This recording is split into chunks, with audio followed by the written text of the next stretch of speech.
This is TFP headquarters in Spring Grove, Pennsylvania, the location of our 2021 student conference. Welcome aboard.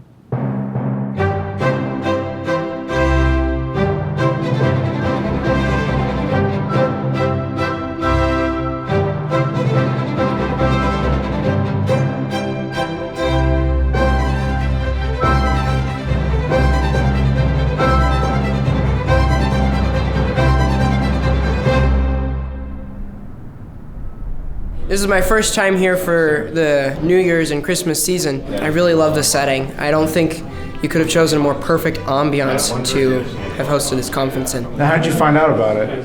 I actually found out through the YouTube videos. Oh, seriously? Yes. Okay.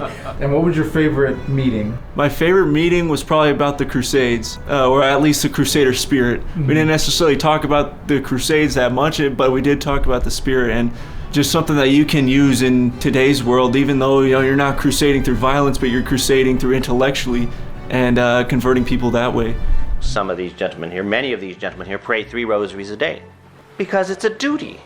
He considers it an obligation. Why? Our Lady of Fatima asked us to pray the rosary. So we pray not just because we enjoy it, because it gives us a good feeling, because Our Lady wants us to pray. I got to learn all about what the revolution is, how it's moving, and how we can combat it from a civilized perspective, but still combat it in a way that's effective. All right, you're going to explain this to me? Careful, they're fencing. So. Oh, wow. So this is a chart with that shows the 4 revolutions, and it starts with the Middle Ages, which was a society that loved God. It's gone so far that it's gone all the way to the Satanic Revolution, the worship of the devil. That's how far it all went. This is the process of evil through time.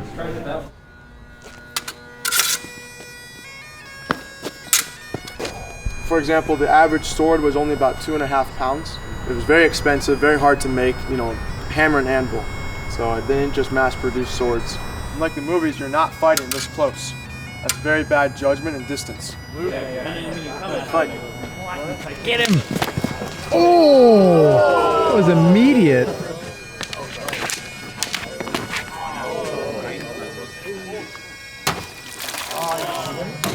Wow!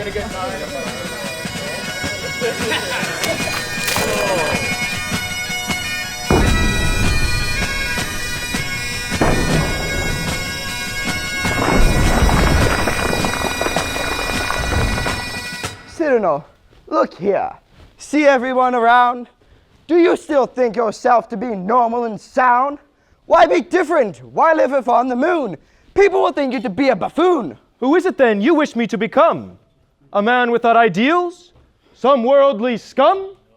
Simply to be the same as the rest of the slum? Would you have me applaud those who reject the only God?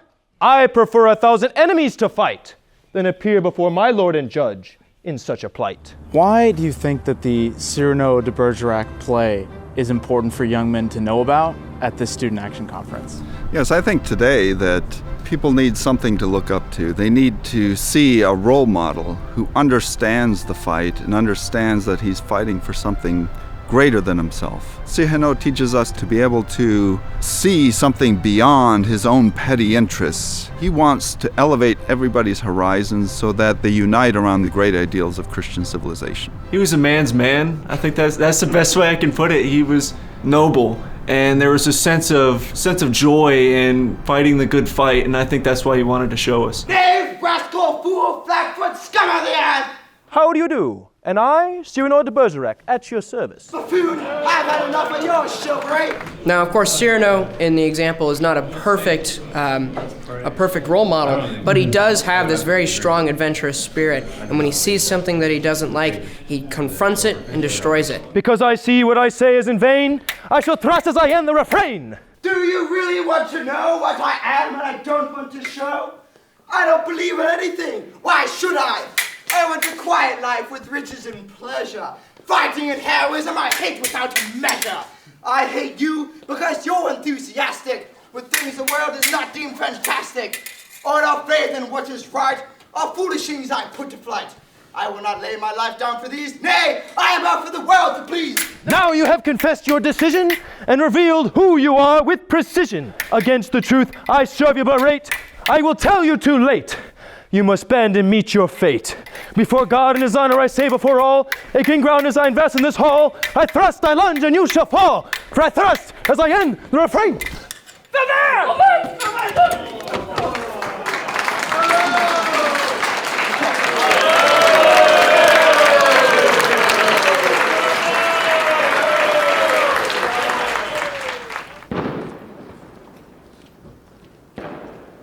So it's just about to be midnight on New Year's Eve, and we form in the chapel to pray the Confiteor in reparation for all the sins throughout the world and our own sins.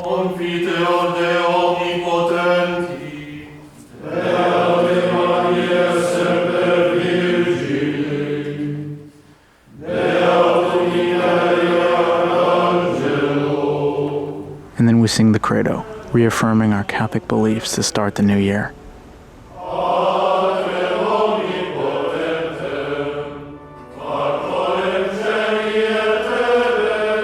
I've never spent New Year's in that way. Honestly, I've never been like that present in a prayer at all in my life, and it was something very different and something very special, because New Year's is like, oh, 10-9-8, and you celebrate and you have some fun, kiss your girlfriend and whatnot, but this was something different, and it was something very special, and it touched me very closely.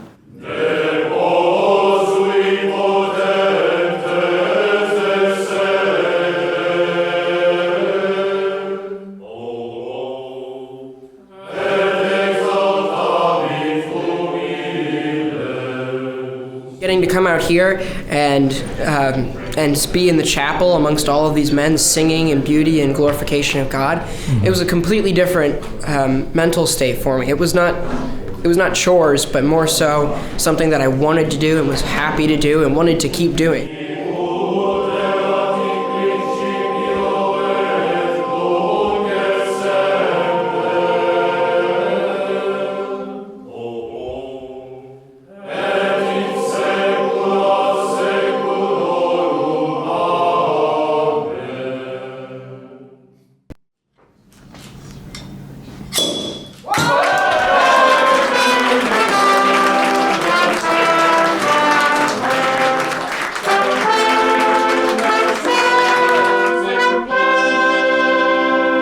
Honestly, I'm taking away probably a new sense of hope, because I knew that something was missing in today's world, and I couldn't quite put my finger on it, and now I can.